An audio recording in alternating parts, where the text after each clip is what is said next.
আসসালামু আলাইকুম।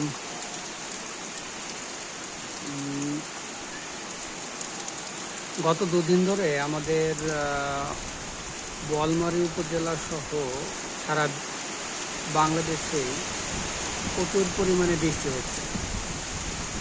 এর ফলে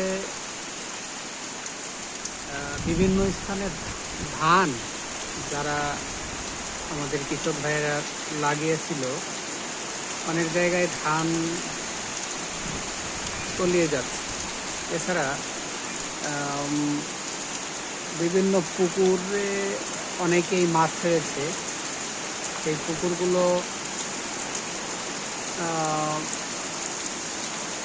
পুকুরগুলোর পাড়গুলো ভেসে মাছগুলো বেরিয়ে যাচ্ছে। এতে কৃষক এবং মৎস্য চাষিদের অনেক ক্ষতির সম্ভাবনা দেখা দিচ্ছে। আমরা গত 2-3 দিন বিদ্যুৎবিহীন ছিলাম। আমাদের এখানে আজকেও কোনো বিদ্যুৎ নেই। এমন অবস্থায়